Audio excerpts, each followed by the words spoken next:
past couple of sessions, we're looking at the aspect of the blessings of walking with God. तो पिछले कुछ सेशनों में हमने देखा वो आशीषें जो प्रभु के साथ चलने से मिलती हैं। We're all called to be closer and closer to God. हम सबको बुलाया है कि हम प्रभु के नजदीक नजदीक जुड़ते जाएं।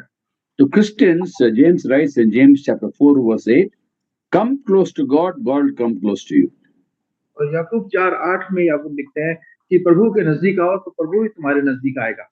Now, how do you know how close we are to God? अब इस बात को हम कैसे जानें कि हम परमेश्वर के कितने नजदीक हैं? How do we measure our intimacy with God? हम परमेश्वर के साथ हमारा कितना नजदीकी का रिश्ता है, इसको हम कैसे नाप सकते हैं?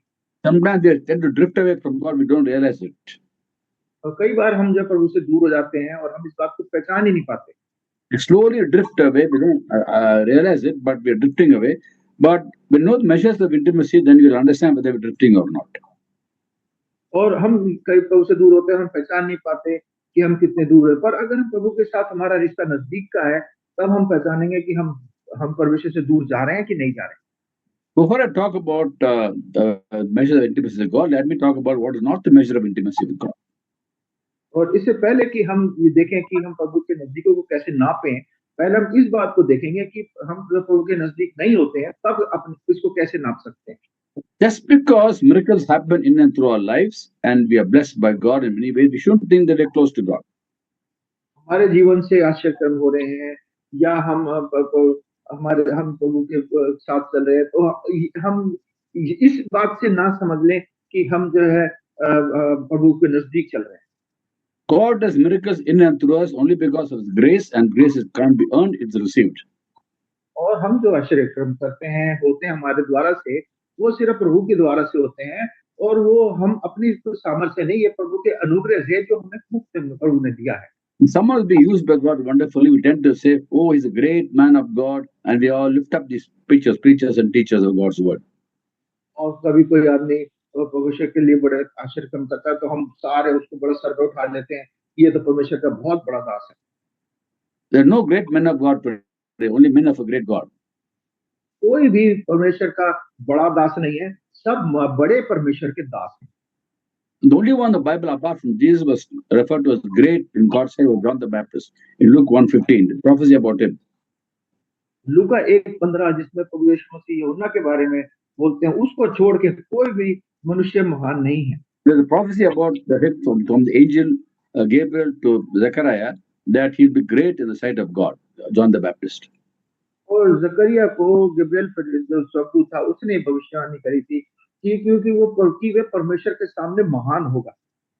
And now, as far as we are concerned, when God does miracles because of His grace, we should think just because miracles happen that God is pleased with our lives.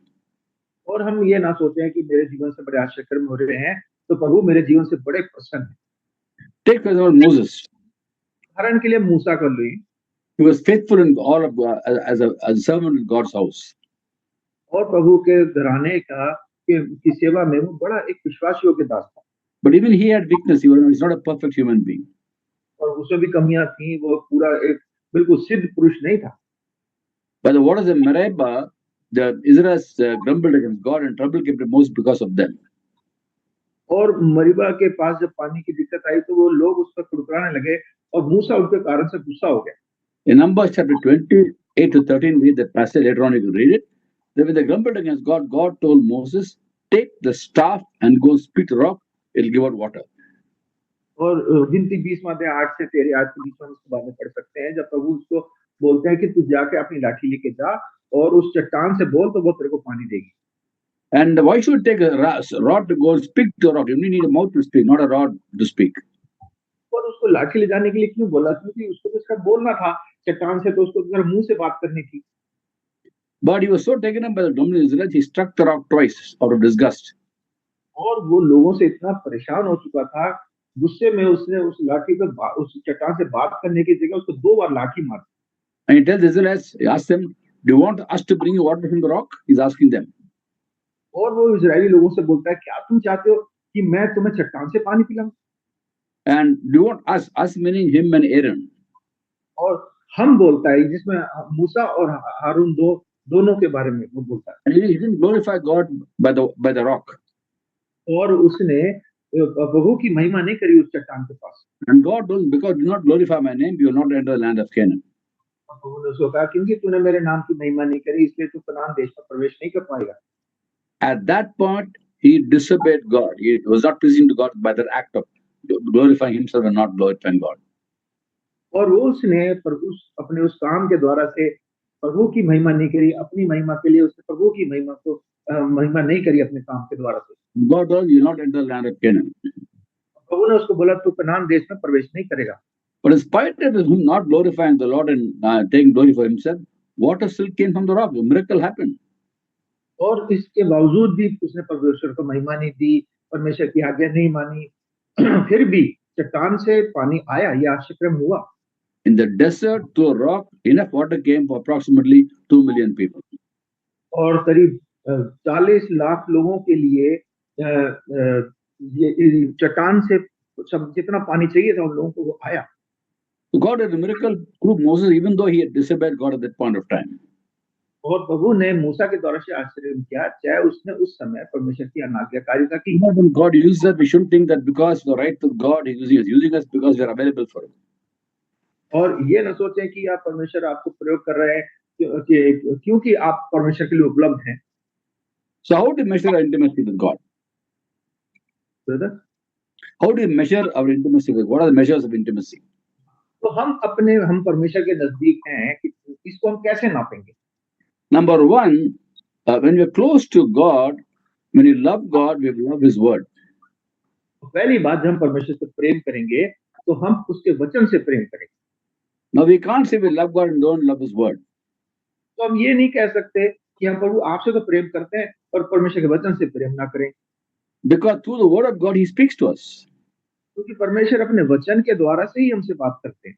And you're very close to someone, you want to have fellowship with that person, listen to him or her, and the other person wants to listen to you because you want to have fellowship. और तो जब किसी से आप प्रेम करते हैं, चाहे वो स्त्री हो पुरुष हो, तो हम उसके साथ बात करना चाहते हैं, उसके साथ नजदीक रहना चाहते हैं। God can speak in many ways. परमेश्वर जो है कई रीति से हमसे बात कर सकते हैं। We speak through visions and dreams. परमेश्वर सपनों के द्वारा हमसे बात कर सकते हैं। He can speak through God's people. परमेश्वर के लोगों के द्वारा हमसे बात कर सकते हैं। He can even speak through unbelievers. अविश्वासी लोगों से भी हमसे बात कर सकते हैं। He can speak through nature. कुदरत के द्वारा हमसे बात कर सकते हैं। He can speak through the creation. और सृष्टि के द्वारा से हमसे बात कर सकते हैं। Anyway, He can speak to us. He's a sovereign God. वो तो सर्वशक्तिमान परमेश्वर है, किसी भी रीति से हमसे बात कर सकते हैं। And whatever way He speaks, you must always check it with the scriptures to recognize His voice. और जब भी परमेश्वर हमसे बात करते हैं, हमें परमेश्वर के वचन से उसको जांचना है कि क्या ये परमेश्वर की ये आवाज थी। So if we love Him, we love His word. अगर हम परमेश्वर से प्रेम करेंगे तो उसके रखते हैं, तो हम उसके वचन से भी प्रेम रखते हैं। The psalmist in Psalm 119, verse 167, he says, I keep your statutes because I love them greatly. भजन 119 उसकी 167वीं आयत में वो कहता है कि मैं तेरी चुनौतियों को जी से मानता हूँ और उनसे बहुत प्रीति रखता आया हूँ। And the more we hear God, we read the word of God, know the word of God, you know, more realize how little we know God's word. और जितना हम परमेश्वर के वचन को जानेंगे उतना ही हमें समझ में आएगा कि हम तो कितना उसके वचन को कम जानते हैं। When you're far away from God, you won't enjoy His word. जब परमेश्वर से दूर होंगे तो हम परमेश्वर के वचन का आनंद नहीं उठा पाएंगे। When the people of Israel, of Judah were going away from God, God sent prophets to them to bring them back to fellowship with God. यहूदा के लोग परमेश्वर से दूर जा रहे थे, परमेश्वर ने अपने भविष्यवक्ताओं को भेजा कि उनको वापस लेके आए। And but they didn't listen to Jeremiah. और उन्होंने यिर्मयाह की बात नहीं सुनी। And through Jeremiah, God spoke to people in Jeremiah chapter 6, verse 10. यिर्मयाह 6 अध्याय 10वीं आयत के अनुसार परमेश्वर ने उनसे बातें करी। To whom can I speak and give one who will listen to me? मैं किससे बोलूं और किसको चिता कर कहूं कि वे माने। Their ears are closed that they will not hear. देखा वो ऊंचा सुनते हैं, वे ध्यान भी नहीं दे सकते। The word of God is offensive to them, they find no pleasure in it. देख यहोवा के वचन की वे निंदा करते हैं और उससे नहीं चाहते हैं। The first stage of drifting from God is you find no pleasure in God's word. सबसे पहला चिन्ह हम परमेश्वर से दूर हो रहे हैं, वो यही है कि हमें परमेश्वर के वचन में कोई आनंद नहीं आएगा। The second stage of drifting is you find God's word offensive. और दूसरा चिन्ह जो है, हमें परमेश्वर का वचन जो है, हमारे को हमें उससे ठेस पहुंचेगी। ये दूसरा चिन्ह है कि हम परमेश्वर से दूर हो रहे हैं। People don't mind stories, they don't mind jokes, but the pure word of God they don't want to take because God's word convicts. वो किस्से कहानियों में, मजाक में उनको आनंद आएगा, पर परमेश्वर के वचन को नहीं सुनना चाहेंगे, क्योंकि परमेश्वर का वचन उनको बताता है कि बोध कराता है कि तुम यहाँ गलत हो। When you love him, you love his word. You will enjoy his word. You'll never lose your zeal for understanding his word. अगर परमेश्वर से प्रेम करेंगे तो उसके वचन से भी प्रेम करेंगे, उसके वचन को सुनने पढ़ने में उसमें हमारी लगन कभी कम नहीं होगी। In some churches, they cannot accept a message more than 20 minutes or 25 minutes. और कई कलीसियाओं में तो परमेश्वर के वचन को 20-25 मिनट से ज्यादा सुनना ही नहीं चाहते। By the grace of God, I traveled to so many churches all over the world and so many different denominations, and I've seen where it responds to God's word. और भाई ने प्रभु की सेवकाई में बहुत सारी जगह की कलीसियाओं में अलग अलग समुदायों के बीच में जाके परमेश्वर का वचन दिया है, और हर एक की परमेश्वर के वचन के बारे में कितनी उनकी लगन है, वो अलग अलग तरीके की सबको भाई ने देखा है। One of the very best experience I had was in Udhampur when I'd gone there for some meetings. और एक बहुत ही अद्भुत आनंद का जो समय हुआ था, भाई उधमपुर गए थे वहां सभा के लिए। It was winter, it was in January, and the Jammu Srinagar highway was closed because of snow. और सर्दी का मौसम था, और जम्मू का उधमपुर का जो मार्ग था वो पूरी तरह से बंद हो गया था बर्फ के कारण से। And we had 1 week's meeting in a church in Udhampur. और उधमपुर में एक चर्च था, वहां पे एक हफ्ते की सभा थी। Whole day I would speak Monday to Friday and then Sunday in the church. And then there are people who came from all the way from northern Kashmir, walking all the way in the highway for 7 days, walking and coming in the snow. और पूरे 7 दिन भाई को वचन देना था, और बड़ी अद्भुत बात ये थी कि कश्मीर से इतनी दूर से पहाड़ों के ऊपर से लोग चल चल के वहां पे आए थे कि परमेश्वर का वचन सुनेंगे। On the very first day they were there, and whole day listening to the messages, and evening also they would listen to the message. और वो पूरा पहाड़ से चल के आए, और सही सुबह ही पहुंच जाते थे परमेश्वर का वचन सुनने के लिए, और शाम तक परमेश्वर का वचन सुनते थे। The women with little children, and our pastor told them, don't come inside the hall, stay outside, children may disturb the meeting. They're sitting at the door and listening to the message, holding the baby. और जब लोगों ने बोला कि बच्चों को ना लाना, वो सभा को डिस्टर्ब करते हैं, आवाज शोर शराबा करते हैं बच्चे, तो वो गेट के पास बैठ के औरतें अपने बच्चों को संभालती रही, पर परमेश्वर का वचन सुनती रही गेट पे बैठ के। Simple people, poor people, but they love God and therefore they love the word of God. और बिल्कुल साधारण सीधे साधे लोग थे, पर परमेश्वर से प्रेम करते थे, इसलिए परमेश्वर के वचन से भी प्रेम करते थे। In the book of James, chapter 2, verse 5, we read, has not God chosen those who are poor in the world to be rich in faith? याकूब 2:5 में क्या वो नहीं लिखा कि क्या इसे प्रिय भाई बहनों, क्या परमेश्वर ने इस जगत के कंगालों को नहीं चुना कि वे विश्वास में धनी और उस राज्य के अधिकारी हों जिसकी प्रत्यय उसने प्रेम रखने वालों को दी है। I've seen people financially very poor have a lot of faith and they love God and they love His word. और भाई ने देखा है कि जो लोग गरीब होते हैं वो परमेश्वर के वचन से बहुत प्रेम रखते हैं। And as compared to what happened in Udhampur, I was in Toronto in Canada. और उसके विपरीत भाई एक बार टोरंटो कनाडा में थे, and along the road, main highway, we have a lot of churches, and outside the church there'll be a board which says something about the church timings of the worship services and some slogan to invite people to church, attract people to the church. और वो पूरी जो सड़क है उसके किनारे कई कलीसियाएं थी, चर्च थे, और कई कलीसियाओं के सामने बोर्ड लगा हुआ था, बड़े आकर्षक उसमें बातें लिखी हुई थी ताकि लोग जो उसको पढ़ के आकर्षित हों कलीसिया में आने के लिए। There could be some Bible verse there or something about the church to attract people to the church. And along the highway, there are a lot of churches, church buildings. पूरे रास्ते में जो चर्च के सामने जो था वो कोई आयत लिखी होती थी बाइबल की, या कोई और ऐसी अच्छी बात लिखी होती थी जिससे कि लोग आकर्षित हों कलीसिया में आए। And one church had a very interesting way of inviting people or attracting people. और एक कलीसिया की तो बड़ी अद्भुत तरीका था लोगों को आकर्षित करने के लिए। The board says guaranteed sermons not more than 20 minutes. उसमें लिखा था कि इस बात की पूरी गारंटी है कि जो सभा है वो मैसेज जो है 20 मिनट से ज्यादा नहीं होगा। Not more than 20 minutes. That's a guarantee. That's how they attract people to the church. लोगों को आकर्षित करने के लिए उसमें बोर्ड पे लिखा हुआ था कि यहाँ पे जो संदेश है 20 मिनट से ज्यादा नहीं होता। But I praise God for our country. Those who are in the Lord are so hungry for God that they enjoy God's word and they love God's word because they love God. तो हमारे देश में बहुत अच्छी बात है, परमेश्वर के लोग जो है परमेश्वर से प्रेम करते हैं और इसलिए परमेश्वर से प्रेम करते हैं, इसलिए परमेश्वर के वचन से भी प्रेम करते हैं। When you're close to God, you'll never tire of hearing God's word. जब परमेश्वर से नजदीक होते हैं तो हम परमेश्वर का वचन सुनने से कभी थकेंगे नहीं। When you're away from God, we find it, first of all, pleasure in it. Secondly, we find it offensive. और पहली बात तो जब हम परमेश्वर से दूर होते हैं तो हमारे को उसमें कोई आनंद नहीं आएगा और दूसरी बात कि हमारे को वो बुरा लगने लगेगा, क्यों हमारे को वो ठेस पहुंचाएगा। The second measure of intimacy with God is sensitivity to sin. और दूसरी बात जो है परमेश्वर की नजदीकी की अपने आप को जांचने की, वो ये है कि हम पाप से हम कितना उसको कैसे महसूस करते हैं। Now, when you're away from God, you do something terrible in the eyes of the world also, you won't feel any conviction. You won't feel bad about it. तो हम संसार में अगर होंगे तो हम उसको कोई महसूस नहीं करेंगे, कोई संवेदनशीलता नहीं होगी, हम संसार की चीजों से हमारे को कोई बुरा नहीं लगेगा। When you're very close to God, you can't even tell us white lie. You can't even tell something.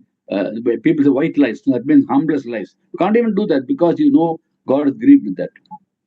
और आप जो है जब परमेश्वर के नजदीक होंगे, आप साधारण सा झूठ, जो सफेद झूठ जिसको बोलते हैं, वो छोटा सा झूठ भी आपसे नहीं बोला जाएगा, क्योंकि आपको पता है परमेश्वर इससे दुखी होते हैं।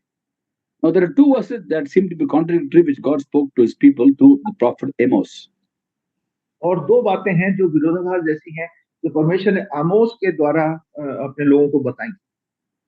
Amos 4:4, God tells them, "Go to Bethel and sin. Go to Gilgal and sin yet more." और परमेश्वर कहते हैं बेतेल में आकर अपराध करो और गिलगाल में आकर बहुत से अपराध करो। Let's look at Amos chapter 5, verse 4 and 5. और आमोस 5वां अध्याय 4 और 5 आयत को पढ़ें। यहोवा इजराइल के घराने से यूं कहता है, मेरी खोज में लगो तब जीवित रहोगे, बेतेल की खोज में ना लगो, ना गिलगाल में प्रवेश करो, ना बेरशीबा में जाओ, क्योंकि गिलगाल निश्चय बंधुआई में आ जाएगा और बेतेल सूना पड़ेगा। So Amos 4:4, God says, "Go to Gilgal and sin." Amos 5:5, do not go to Gilgal. और आमोस 4:4 में परमेश्वर कहता है तो गिलगाल और वहां बेतेल में जाके पाप कर, और आमोस 5:4 और 5 में कहता है कि तू वहां मत जाना। Amos 4:4 are the words of God because of the hardness of man's heart. और आमोस 4:4 जो है वो परमेश्वर ने के वचन है, वो इसलिए है कि परमेश्वर मनुष्य की हृदय की कठोरता के कारण। And Amos 5:5 is the heart of God. और आमोस 5:5 जो है वो परमेश्वर के हृदय की बात है। And because of man's hardness of heart, God sometimes gives concession. और क्योंकि मनुष्य का हृदय इतना कठोर होता है, इसलिए परमेश्वर जो है ये इन्हें थोड़ा सा गुंजाइश दे रहा है। For example, in Malachi 2:16, God says, "I hate divorce." जैसे उदाहरण के लिए मलाकी 2:16 में परमेश्वर कह रहा है कि मैं जो है ये तलाक से बड़ी घृणा करता हूँ। And when people ask Jesus, why is it okay to divorce? Why did Moses allow divorce for giving certificate of divorce? Jesus says, because hardness of man's heart. और जब नए नियम में लोग पूछते हैं कि मूसा ने क्यों ये स्त्री त्याग के लिए उसकी इजाजत दी, तो परमेश्वर यीशु मसीह ने बोला ये मनुष्य की हृदय की कठोरता के कारण ये बोला गया था। Now, people in Israel, northern kingdom, to whom Amos ministered, they were wanted to sin and they enjoyed it. और जिस समय आमोस इजराइल के लोगों को वचन दे रहा था, वो इजराइल के लोग जो थे वो पाप में थे और पाप करने में उन्हें आनंद आ रहा था। Because they wanted to sin, they enjoyed it. Because go and better and sin more. क्योंकि वो पाप कर रहे थे और पाप में उन्हें मजा आ रहा था, आनंद आ रहा था, इसलिए परमेश्वर ने उनको कहा जाओ तो तुम और जाके पाप करो। Because this is what they love to do. क्योंकि वही वो करना पसंद करते थे। Amos 5:5, don't go to Bethel, do not go to Gilgal. आमोस 5:5 में परमेश्वर कह रहा है कि तू बेतेल गिलगाल को मत जाना। Now, sometimes I ask God how He would read the Bible. कई बार भाई परमेश्वर से पूछते हैं कि अगर परमेश्वर आपको बाइबल पढ़नी पड़े तो आप कैसे पढ़ेंगे? you read the Bible, how would God read it? Where would his voice go high? Where would his voice go low? Where he would emphasize? Where he would speak softly? I ask God, how would you read it, Lord? तो भाई परमेश्वर से प्रश्न पूछते हैं जब Bible पढ़ेंगे तो कहाँ पे उनकी आवाज ऊंची होगी, कहाँ नीची होगी, कहाँ पे जोर दे के पढ़ेंगे, कैसे पढ़ेंगे, ये भाई प्रश्न पूछते हैं परमेश्वर से। How would have God spoken in an audible voice in these two verses? और कैसे परमेश्वर ने ये अगर ये दो आयतें हम जो पढ़ रहे हैं इसको अगर परमेश्वर पढ़ते तो वो कैसे पढ़ते? How would he read Amos 4:4? How would he spoken Amos 4:4? और आमोस 4:4 को कैसे पढ़ते और आमोस 5:5 को वो कैसे पढ़ते? Amos 4:4 would have said, go to Bethel and sin. Go to Gilgal and sin yet more. This is what they love to do. और आमोस 4:4 में बोलते जाओ बेतेल में जाकर अपराध करो और गिलगाल में जाकर और बहुत से अपराध करो। Amos 5:5, do not seek Bethel, do not go to Gilgal. Softly, or of love we speak. That's the heart of God. और आमोस 5:5 में परमेश्वर बड़े प्रेम से अपने क्योंकि उनसे हृदय की बातें बोलते हैं, बेतेल की खोज में ना लगो, ना गिलगाल में प्रवेश करो। So when you're close to God, you will not even commit a small sin. Both worlds comes a small sin. But away from God, you'll do terrible things you won't realize. That's why God allowed people to keep on sinning, that somewhere they'll come back to Him. और जब परमेश्वर के नजदीक होते हैं हम छोटा पाप भी नहीं करेंगे और वो उसका बोध हमें हो जाएगा और अगर हम परमेश्वर के नजदीक नहीं है तो हम बड़े पाप भी करेंगे हमें पता नहीं चलेगा और ये इसलिए परमेश्वर जब परमेश्वर से दूर जाते हैं परमेश्वर कहता है जाओ ठीक है जाओ और पाप कर लो जाओ। For example, the prodigal son's father knew fully well that prodigal son will spend all the money on loose living. और जैसे भगोड़ा बेटे का जो पिता था उसे पता था उसके बेटे ने सारा धन संपत्ति जो है वो बेकार की जिंदगी में बर्बाद कर दी है। But he still gave him a share of property. फिर भी उसको पता होने के बावजूद उसने उसका हिस्से की संपत्ति उसको दे दी। He knew fully well what he would do with it, but then he also knew he would come back. और वो जानता था कि इस संपत्ति का क्या करेगा पर उसको ये भी पता था कि वापस आएगा। He'll come to senses and come back. वो अपने आपे में आएगा और वापस आएगा। So God allows us to continue to for some time continue to sin, that we'll learn the lesson and come back to Him, and He'll always take us back. तो परमेश्वर जानता है कई बार में छोड़ देता है कि हम उस सबक को सीखें और वो हम जब वापस आए तो हमें हरदम अपने पास लेने के लिए हरदम तैयार रहते हैं। If you're close to God, we're very sensitive to what pleases God and what doesn't please God. जब परमेश्वर के नजदीक होते हैं तो हम इस बात से बड़े बोधित रहते हैं कि किस चीज से परमेश्वर प्रसन्न होंगे, किस चीज से प्रसन्न नहीं होंगे। The third measure of intimacy with God is recognizing the voice of God. और तीसरी पहचान की मैं परमेश्वर के नजदीकी में हूँ वो ये है कि मैं परमेश्वर की आवाज को पहचान सकता हूँ। When you're walking closely with God, that God speaks, you surely know. और जब परमेश्वर के नजदीकी में चलेंगे तो और परमेश्वर जब आपसे बात करेंगे तो आपको एकदम पता चलेगा कि ये परमेश्वर की आवाज। When you're tuned to His voice, आपको उसकी आवाज पहचान बिल्कुल आपके कान उसमें बिल्कुल बंधे होंगे उसकी आवाज को पहचानने के लिए। every child knows the voice of the parent. हर एक बच्चे को अपने माँ बाप की आवाज पता होती है। And John 10:27, Jesus says, "My sheep listen to my voice." We know the voice of the shepherd. यूहन्ना 10:27 में प्रभु यीशु बोलते हैं कि मेरी भेड़ें मेरी आवाज को पहचानती हैं। Now, while we are Christians and we love God, we hear so many voices today. और जब मसीह है परमेश्वर के साथ चलते हैं हम बहुत सारी आवाजों को सुनते हैं। God still speaks to us because we have fellowship with Him. He speaks to us. परमेश्वर हमसे प्रेम करके हमसे बात करते हैं। For example, Stephen, they could not stand up against Stephen because of the power which he spoke, by which he spoke, spirit by which he spoke. Acts 6:10. और फिर तो काम 6:10 में हम जानते हैं कैसे वो उस ज्ञान और उस आत्मा से जो उस पर बातें थी वो उनको वो बोला उसने जो स्टीफनुस ने। He spoke by the Holy Spirit leading him. और पवित्र आत्मा की अगुवाई के द्वारा से उसने बोला। Then we recognize God's voice, we can speak His voice. We can also hear the devil's voice. For example, Peter told Jesus when the Lord told him to go to Jerusalem, get arrested and crucified, he says, "Never, Lord, this shall never happen to you." और दूसरी उदाहरण हम पतरस का देख सकते हैं जब प्रभु यीशु मसीह ने बोला कि मैं यरूशलेम को जाऊंगा और वहां मेरे साथ ये ऐसा क्रूस पे चढ़ाया जाऊंगा तो पतरस बोलता है कि प्रभु तेरे साथ कभी ऐसा ना हो। Let's read Matthew 16 chapter, verse 22 and 23. 21, 22, 23. मत्ती 16:21 से आगे हम पढ़ेंगे।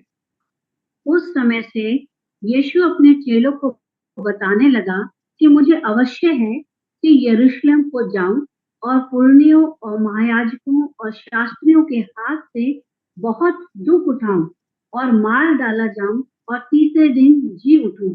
इस पर पतरस उसे अलग ले जाकर झिड़कने लगा कि हे प्रभु, परमेश्वर न करे, तुझ पर ऐसा कभी ना होगा। उसने फिरकर पतरस से कहा, हे शैतान, मेरे सामने से दूर हो, तू मेरे लिए ठोकर का कारण है, क्योंकि तू परमेश्वर की बातों पर नहीं पर मनुष्यों की बातों पर मन लगाता है। Why did Peter tell Jesus never is going to happen to you?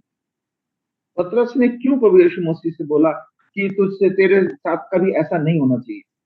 He listened to the voice of the evil one. क्योंकि उसने दुष्ट की आवाज को सुना। That's why the Lord rebukes devil through Peter. Get behind me, Satan is referring to the spirit that spoke to Peter, influenced him to say what he said. और इसलिए प्रभु यीशु मसीह शैतान को पतरस के द्वारा से झिड़कते हैं, जिसने पतरस का प्रयोग करके इस बात को बोला था। So we should be very careful not to get influenced by devil's voice, rather listen to God's voice. तो हमें हरदम इस बात के लिए चौकन्ना होना है कि हम शैतान की आवाज को सुन के उससे प्रभावित ना हो। हमें हर समय प्रभु की आवाज को पहचानना और उसमें चलना है।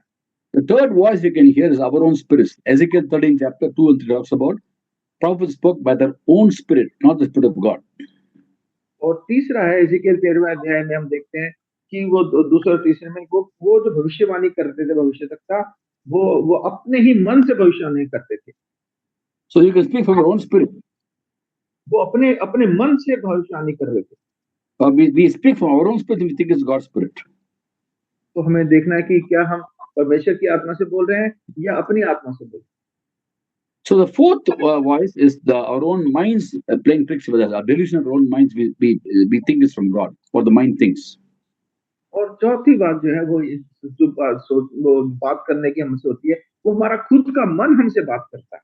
Let's read the book of Jeremiah, 23rd chapter, from verse 16 onwards, 16 to 22. यिर्मयाह 23वां अध्याय 16 से आगे पढ़ेंगे 22वें आयत तक। सेनाओं के यहोवा ने तुमसे यूं कहा है, इन भविष्यद्वक्ताओं की बातों की ओर जो तुमसे भविष्यवाणी करते हैं कान मत लगाओ, क्योंकि ये तुमको व्यर्थ बातें सिखाते हैं। ये दर्शन का दावा करके यहोवा के मुख की नहीं, अपने ही मन की बातें कहते हैं। जो लोग मेरा तिरस्कार करते हैं, उनमें ये भविष्यद्वक्ता सदा कहते रहते हैं कि यहोवा कहता है, तुम्हारा कल्याण होगा। और जितने लोग अपने हठ ही पर चलते हैं, उनसे यूं कहते हैं, तुम पर कोई विपत्ति ना पड़ेगी। भला कौन यहोवा की गुप्त सभा में खड़ा होकर उसका वचन सुनने और समझने पाया है? और किसने ध्यान देकर मेरा वचन सुना है? देखो, यहोवा की जलजलाहट का प्रचंड बवंडर और आंधी चलने लगी है, और उसका झोंका दुष्टों के सिर पर जोर से लगेगा। जब तक यहोवा अपना काम और अपनी युक्तियों को पूरी ना कर चुके, तब तक उसका क्रोध शांत ना होगा। अंत के दिनों में तुम इस बात को भली भांति समझ सकोगे। ये भविष्यवक्ता बिना मेरे भेजे दौड़े जाते और बिना मेरे कुछ कहे भविष्यवाणी करने लगते हैं। यदि ये मेरी शिक्षा में स्थिर रहते, तो मेरी प्रजा के लोगों को मेरे वचन सुनाते और वे अपनी बुरी चाल और कामों से फिर जाते। यहोवा की यह वाणी है, क्या मैं ऐसा परमेश्वर हूँ जो दूर नहीं निकट ही रहता हूँ। Okay, also read 26 to 28 verses. 26 से 28 भी पढ़ेंगे। जो भविष्यद्वक्ता झूठ मूठ भविष्यवाणी करते और अपने मन ही के छल के भविष्यद्वक्ता हैं, यह बात कब तक उनके मन में समाई रहेगी? जैसे मेरी प्रजा के लोगों के पुरखा मेरे नाम भूलकर बाल का नाम लेने लगे हैं, वैसे ही अब ये भविष्यद्वक्ता उन्हें अपने अपने स्वप्न बता कर मेरा नाम भुलाना चाहते हैं। यदि किसी भविष्यद्वक्ता ने स्वप्न देखा है, तो वो उसे बताए, परंतु जिस किसी ने मेरा वचन सुना हो, तो वो मेरा वचन सच्चाई से सुनाए। यहोवा की यही वाणी है, जहाँ भूसा है, कहाँ भूसा और कहाँ गेहूं। Okay, now they were speaking their own minds, delusion of their own minds, and they thought it's from God. और वो अपने मन से ही स्वप्न जो मन की बातें से ही वो बोल रहे हैं और उन्हें लग रहा है कि ये परमेश्वर की आवाज है। And the many Christians would think whatever dream they had, God gave me a dream, they'll say. That dream may not be from God, it's from your own spirit, your own mind. तो वो कहे कि मैंने परमेश्वर ने मुझे ये सपने में दिया और बात करी मेरे से सपने, पर वो सपने नहीं है, वो उनके मन की ही खुद की कल्पना है। When you're close to God, we have discernment and we can discern this from God, devil, our own mind, or our own spirits. और जब हम परमेश्वर के नजदीक होंगे तो हम पहचान लेंगे कि शैतान की ओर से है, परमेश्वर की ओर से, हमारे मन से है, या अपने अपने अपने आप ही हम सपने देख हमारे को लग रहा है हमारा अपना विचार है। And the fourth measure of intimacy is a result of knowing God's voice, you will know God's will. You will have no doubt about God's will. तो दूसरी बात जो है इसमें ये है कि अगर हम परमेश्वर के की आवाज को सुनेंगे, उसके नजदीकी में होंगे, तो हम परमेश्वर की आवाज को तो पहचानेंगे और साथ-साथ उसकी इच्छा को भी पहचानेंगे। Now, for us to know the will of God, we should be very close to Him. और परमेश्वर की इच्छा जानने के लिए हमें परमेश्वर के बहुत नजदीक होना है। Live by the Spirit, live by faith, and live by the Word. हमें आत्मा के द्वारा, विश्वास के द्वारा और परमेश्वर के वचन के द्वारा से हमें जीना है। The Holy Spirit take the Bible and bring us, reveal to us the Word of God, the will of God. परमेश्वर का आत्मा परमेश्वर के वचन को लेके हमारे पास आएगा और परमेश्वर की मन की बात जो है, इच्छा जो है, वो हम पे प्रकट करेगा। In Psalm 32, verse 8 and 9, the Lord tells His people, और भजन 32 8वीं और 9वीं आयत में परमेश्वर अपने लोगों से बोलते हैं, I will instruct you and teach you the way you have to go. मैं तुझे बुद्धि दूंगा और जिस मार्ग में तुझे चलना होगा उसमें तेरी अगुवाई करूंगा। I will counsel you and watch over you. मैं तुझ पर कृपा दृष्टि रखूंगा और सम्मति दिया करूंगा। Do not be like the horse or the bull, which have no understanding, but must be controlled with and bridle or never come to you. तुम घोड़े और खच्चर के समान ना बनो, जो समझ नहीं रखते, उनकी उमंग लगाम और बाग से रोकनी पड़ती है, नहीं तो वो तेरे वश में नहीं आने की। To make the horse or mule go to the owner or the handler, they must put a bit of bridle. They must force the animal to go to the handler or to the owner. और जो घोड़ा है, खच्चर है, इनको सही रास्ते में जहाँ पे मालिक चाहता है इनको ले जाने के लिए, उसके लिए उसके मुंह में उसको लगाम लगानी पड़ती है। God, don't be like that, He says. You come to me always, be with me always, have intimate fellowship with me. और परमेश्वर कह रहा है तुम ऐसे मत बनो, हर समय मेरे साथ नजदीकी रिश्ते में बना के रखो और मैं तुम्हें बताऊंगा कहाँ जाना है। I will instruct you and teach you the way to go. I'll counsel you and watch over you. मैं तुझे बुद्धि दूंगा, जिस मार्ग में तुझे चलना है उसमें तेरी अगुवाई करूंगा। When you know His voice and we know His will, we'll act immediately once He speaks to us. तो जब हम परमेश्वर की इच्छा को जानते हैं, उसकी आवाज को पहचानते हैं, तो हम एकदम से समझ लेंगे क्या परमेश्वर हमसे क्या बोल रहा है। Let's go back to the book of Acts 8 chapter, where Philip had been to Samaria, he's come back to Jerusalem, and the angel doesn't go to the desert road, it goes to Gaza. और हम फिर तो काम 8वें अध्याय में आते हैं जहाँ पे फिलिप को ये वो जो है वो उसको पता नहीं होता कहाँ जाना और वो गाजा को चला जाता है। As he goes down the road that goes to Gaza, the Spirit of God speaks to him. Spirit speaks to him. और जब वो गाजा के रास्ते में जा रहा होता है, परमेश्वर का आत्मा उससे बात करता है। Acts chapter 8, verse 28 and 29. और फिर तो हम 8वां अध्याय उसकी 28वीं और 29वीं आयतें हम पढ़ते हैं। The Spirit tells him, go and stand near the chariot. और उसको उस परमेश्वर का आत्मा उसको ले जाता है और उसको जो वो कूशी आदमी था उसके रथ के पास उसको खड़ा करता है। He said, go and stand near the chariot. What does Philip do? He ran to the chariot. He didn't waste time. He immediately ran to the chariot. He knew his voice of God. He knew the will of God.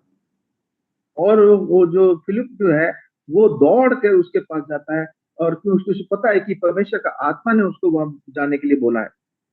The word ran is very important to understand. God's word doesn't say he went to the chariot. But if he said he went to the chariot, one day he walked or he ran. We don't know. और अगर वो बोलता कि वो गया, परमेश्वर का वचन लिखा था कि वो गया, तो हमें नहीं पता होता वो दौड़ के गया कि चल के गया, पर परमेश्वर का वचन साफ कह रहा है फिलिप्पुस ने उसकी ओर दौड़ करके वो गया। Means after God spoke to him, he recognized the voice, knew the will of God to go to the chariot, he ran, he didn't waste time.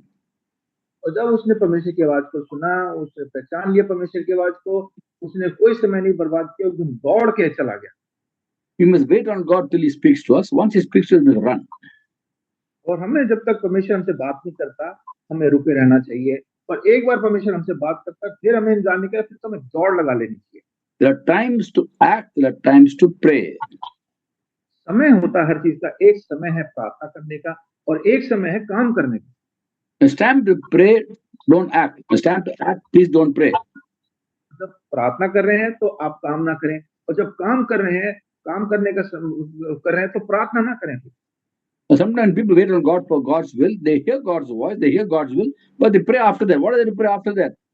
You can't change God's mind. और कुछ लोग जो है परमेश्वर की आवाज को सुन लेते हैं और उसके बाद वो प्रार्थना करते हैं। आप परमेश्वर की जो इच्छा है, जो उसका मन है, वो परमेश्वर बदलेगा नहीं। वो जब आपको मिल बता दिया परमेश्वर ने, तो फिर प्रार्थना करने की जरूरत नहीं है।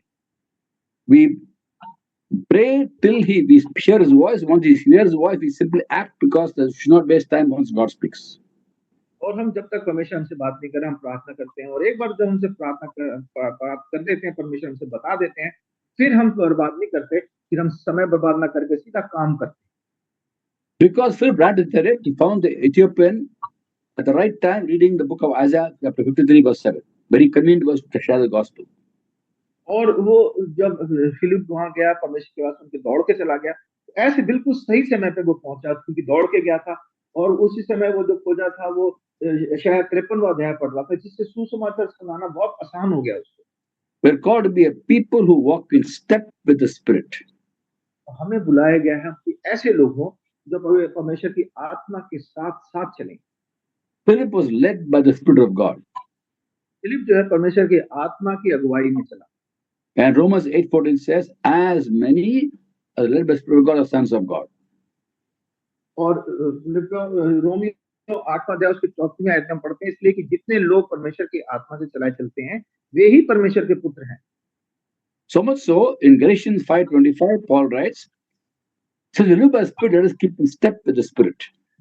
और गिलतियों 5वां अध्याय 25वीं आयत में पढ़ते हैं, यदि हम आत्मा के द्वारा जीवित हैं, तो आत्मा के अनुसार चलें भी।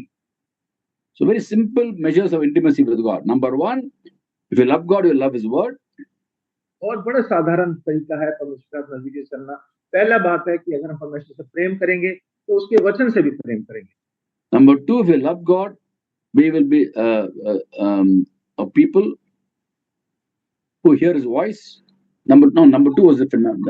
Number two was being sensitive to what pleases God, what displeases God. To know what pleases God, displeases God. Sensitivity to sin. और दूसरी पहचान ये होगी कि हम परमेश्वर से जो की पहचान पसंद और नापसंद को हम पहचानेंगे। जो चीज परमेश्वर को पसंद है वो हम करेंगे, जो नहीं पसंद वो नहीं करेंगे। Number three, you can discern the voice of God if you're close to God. और तीसरी बात पहचान की यह है कि आप परमेश्वर के नजदीक हैं, तो हम उसकी आवाज को पहचान सकेंगे। Number four, we can discern the will of God in our lives. Specific will. और चौथी बात, अगर हम परमेश्वर के नजदीकी में चल रहे हैं, परमेश्वर की हमारे जीवन से खास क्या आशा है, क्या हमसे चाहते हैं, वो हम पहचान पाएंगे। May God bless each one of us. परमेश्वर हम सबको बहुत आशीष दे।